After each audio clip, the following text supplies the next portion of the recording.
Lords gate. British tabloid the News of the World sting operation ভিত নড়িয়ে দিয়েছিল ক্রিকেটে। ম্যাচ ফিক্সিং এর অভিযোগ ওঠে 3 পাক ক্রিকেটার সলমান বাট, আসিফ ও আমিরের বিরুদ্ধে। আর এবার ব্রিটিশ সংবাদপত্র টেলিগ্রাফ ইউকে স্টিং অপারেশন আঘাত হানল ফুটবলের হৃৎপিণ্ডে। ব্রিটিশ ফুটবলে ফিক্সিং এর অভিযোগে গ্রেফতার 6, যাদের মধ্যে 3 জন ফুটবলার। টেলিগ্রাফ ইউকের তরফে জানানো হয়েছে, দীর্ঘদিন ধরেই ব্রিটিশ ফুটবলে ম্যাচ ফিক্সিং এর বিষয়ে তথ্য প্রমাণ সংগ্রহ করছিলেন ফিফার এক আধিকারিক। তার মাধ্যমেই এই স্টিং অপারেশন চালায় ওই ব্রিটিশ সংবাদপত্র। টেলিগ্রাফ ইউকে সূত্রে জানানো হয়েছে, এ মাসেই সিঙ্গাপুর থেকে ব্রিটেনে আসে ফিক্সিং চক্রের এক পান্ডা। ম্যাচ ফিক্সিং করার নাম করে ম্যানচেস্টারে তার সঙ্গে বেশ কয়েকবার দেখা করেন ফিফার ওই আন্ডার কভার এজেন্ট। আর সেই কথোপকথন থেকে উঠে এসেছে বিস্ফোরক তথ্য।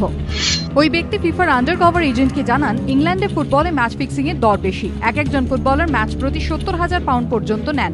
এ মাসেই ব্রিটেনে 2টি ম্যাচ ফিক্স করার কথা বলেছিল সে আরও জানায়, আমাদের কথা মতোই কাজ করে ফুটবলাররা। গোলের হিসেব নিয়েও ফিক্সিং হয়। সাধারণত 3-2 বা 4-0 গোলের ব্যবধান নিয়ে ফিক্সিং হয়। হলুদ কার্ড দেখার জন্য ফুটবলাররা অতিরিক্ত 5,000 পাউন্ড নেয় বলেও জানিয়েছে ফিক্সিং চক্রের ওই পান্ডা। 50,000 পাউন্ডের বিনিময়ে ফিক্সিং করা যায় ব্রিটেনের নিম্ন ডিভিশনের লিগগুলিতে।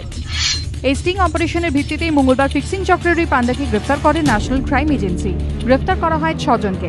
ধৃতদের মধ্যে 3 ফুটবলার রয়েছেন। তবে তদন্তের স্বার্থে দ্রুতদের পরিচয় প্রকাশ করা হয়নি। ব্রিটেনের কোন ফুটবল লিগে এই ফিক্সিং এর ঘটনা ঘটেছে তাও প্রকাশ করা হয়নি। এবিপি আনন্দ।